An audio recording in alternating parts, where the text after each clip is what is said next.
அன்புள்ள ஆண்டவரே, மீண்டும் உம்முடைய பரிசுத்த நாமத்தின் பலத்தோடு இந்த நாளின் குடிகளுக்குள் வந்திருக்கிற எங்கள் ஒவ்வொருவருக்குள்ளும் உம்முடைய கிருபை தங்கி இருப்பதாக மீட்பர் இயேசு கிறிஸ்துவின் நாமத்தில் ஜெபிக்கிறேன் நல்ல பிதாவே, ஆமென். அன்பு பிள்ளைகளே, மீண்டும் கர்த்தருடைய வார்த்தைகளோடு சந்திக்கும்படி நம்மை அழைத்த தேவனுக்கு கோடான கோடி ஸ்தோத்திரங்களை ஏறெடுத்து இந்த வெள்ளிக்கிழமையின் காலையின் வாழ்த்துக்களை தேவ சமூகத்தில் பெற்றுக்கொள்ள வந்திருக்கின்ற உங்கள் அனைவருக்கும் ஆண்டவர் இயேசு கிறிஸ்துவின் நாமத்தின் காலையின் வாழ்த்துக்களை தெரிவித்துக் கொள்கிறேன்.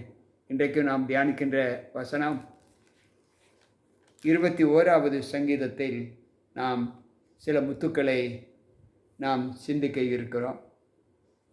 அந்த சங்கீதம் இப்படி துவக்குகிறது: கர்த்தாவே, உம்முடைய வல்லமையிலே ராஜா மகிழ்ச்சியாய் இருக்கிறார். உம்முடைய இரட்சிப்பிலே எவ்வளவாய் களி கூறுகிறார். அவருடைய மன விருப்பத்தின்படி நீர் அவர்களுக்கு தந்தருளி அவருடைய உதவிகளின் விண்ணப்பத்தை தள்ளாது இருக்கிறீர். தேவன் தமக்கு பிரியமான பிள்ளைகளுடைய வேண்டுதல்களை கேட்டு அவர்கள் மன விருப்பத்தை அவர் பூர்த்தி செய்கிற தேவனாய் இருக்கிறார். இதை நாம் 20வது சங்கீதம் 4வது வசனத்தில் வாசிக்கிறோம். அவர் உன் மன விருப்பத்தின்படி தந்தருளி உன் ஆலோசனைகளை எல்லாம் நிறைவேற்றுவார் என்று சொல்லப்பட்டு இருக்கிறது. அவர் உம்மிடத்தில் ஆயுசை கேட்டார், நீர் அவருக்கு என்றென்றைக்கும் உள்ள தீர்க்க ஆயுசை அளித்தீர். அன்பு பிள்ளைகளே, தேவ சமூகத்தில் அவருக்கு பிரியமானவர்கள் ஆயுசை கேட்டால் அவர் அவர்களுக்கு தீர்க்க ஆயுசை கொடுப்பார் என்று சொல்லுகிறார். ஞானி சொல்லுகிற வார்த்தை, என்னாலே உன் நாட்கள் பெருகும், உன் ஆயுசின் வருஷங்கள் விருத்தியாகும் என்று நீதிமொழிகள் 9:17 சொல்லப்பட்ட வார்த்தை இதை அச்சாரமாக கொண்டு இருப்பதை நாம் பார்க்கிறோம். 5வது வசனம் இப்படி சொல்லுகிறது: உமது ரட்சிப்பினால் அவர்கள் மகிமை பெரிதாய் இருக்கிறது, மேன்மேய மகத்துவத்தையும் அவருக்கு அருளுநீர் என்று சொல்லுகிறார்.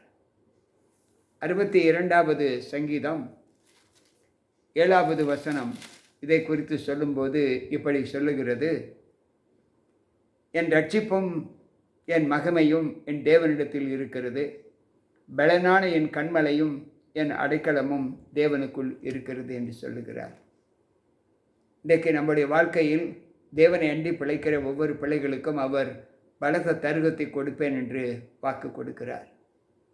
அவரை நித்திய ஆசீர்வாதங்களுக்கு உள்ளாக்குகிறீர். அவரை உம்முடைய சமூகத்தில் மகிழ்ச்சியினால் பூரிப்பாக்குகிறீர். ராஜா கர்த்தர் மேல் நம்பிக்கையாக இருக்கிறார். உன்னதமானுடைய தயவினால் அசைக்கப்படாது இருப்பார்.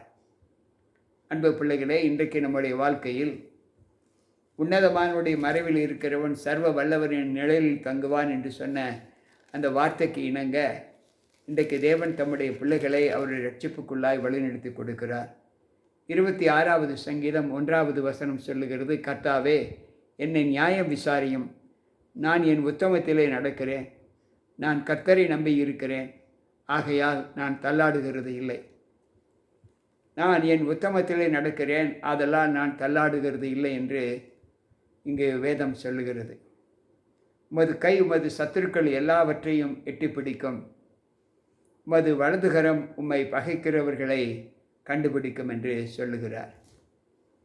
இதை குறித்து 72வது சங்கீதம் 9வது வசனத்திலே நாம் வாசிக்கும்போது அங்கு ஆண்டவர் சொல்லுகிற வார்த்தை, தேவ சமூகத்தில் வீற்றிருக்கிற ஒவ்வொரு பிள்ளைகளோடும் தேவன் தமக்கு பயந்த பிள்ளைகளுக்கும் தம்முடைய சத்துருக்களுக்கும் என்ன அங்கு வழி சொல்லுகிறார் என்றால் 72வது சங்கீதம் 9வது வசனத்தில், வனாந்தரத்தார் அவருக்கு முன்பாக குனிந்து வணங்குகிறவார்கள், அவருடைய சத்துருக்கள் மண்ணை நக்குவார்கள் என்று சொல்லப்பட்டிருக்கிறது. சத்துருக்களை அவர் எந்த அளவு அவர் வாதிக்கிறார் என்பதை இந்த வார்த்தை நமக்கு கட்டளையிடுகிறது. உமது கோபத்தின் காலத்திலே அவர்களை அக்கினி சூளையாக்கி போடுவீர், தமது கோபத்திலே அவர்களை அழிப்பீர், அக்கினி அவர்களை பட்சிக்கும் என்று சொல்லுகிறார்.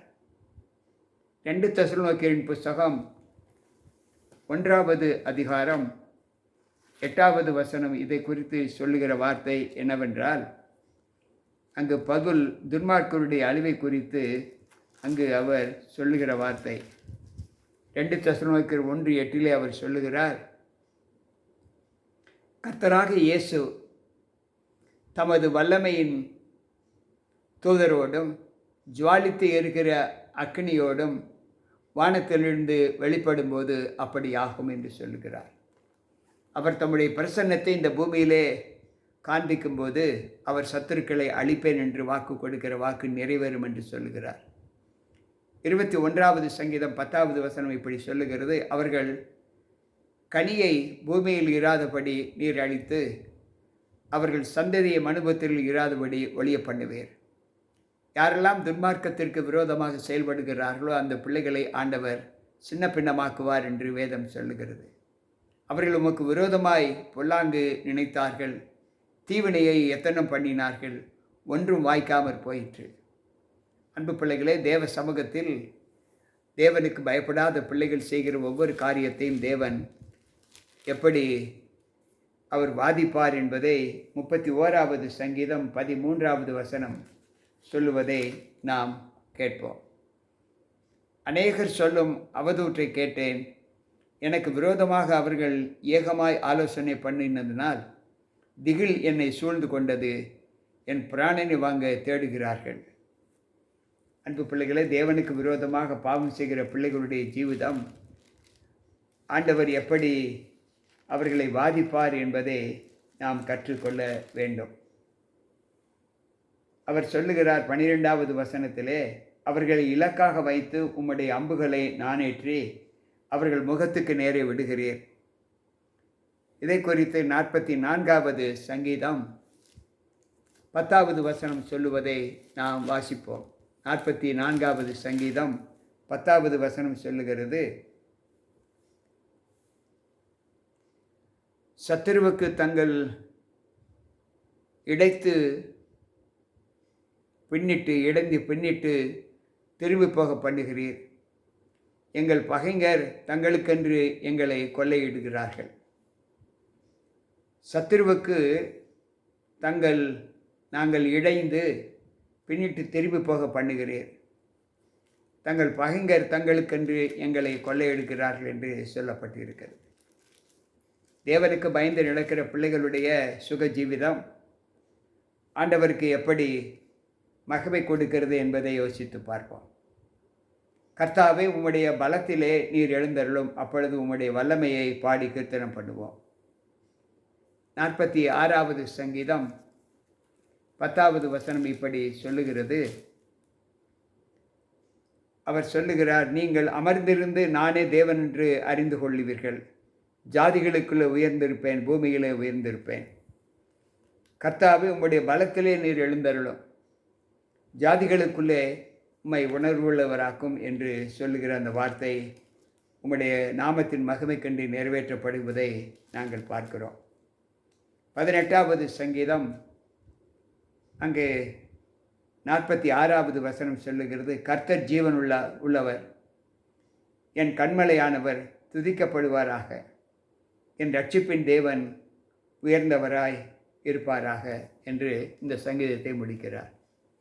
இந்த 22வது சங்கீதத்தின் மகத்துவம், தேவனை நாடி ஜீவிக்கிற பிள்ளைகள் பாரத்தோடு அவருடைய சமூகத்தில் வந்து கேட்கிற பிள்ளைகளுக்கு அவர் என்ன விடுதலை கொடுக்கிறார் என்பதை சித்தரிக்கிற சங்கீதம்தான் இந்த வசனம், இந்த 22வது சங்கீதம். எனவே நம்முடைய நாட்களில் தேவனை நோக்கி பிரசன்னமாகி அவர் கூப்பிடுதலுக்கு நாம் செவி கொடுத்து அவருடைய வார்த்தைகளுக்கு கீழ்ப்படிந்து நடக்கும்போது நம்முடைய எல்லா இக்கட்டுகளிலிருந்தும் தேவன் நம்மை வெளிவரச் செய்வார். எந்த ஆக்கணை தீர்ப்பும் நம் மீது விழாதபடி நம்மை காத்து கொள்வார். கேட்டுக்கொண்டிருக்கிற அன்பான தேவ பிள்ளைகளே, தேவ வசனங்களை ஏற்று நடக்கிற உங்கள் இருதயத்திலே தேவன் உங்களை ஆசீர்வதிக்கிறார் என்ற உணர்வு உங்களுக்குள் இருக்கிறது என்றால் நீங்கள் கர்த்தரை நம்புங்கள், அவருடைய வார்த்தைகளை ஏற்று அதன்படி நடவுங்கள். ஜெபிப்போமா.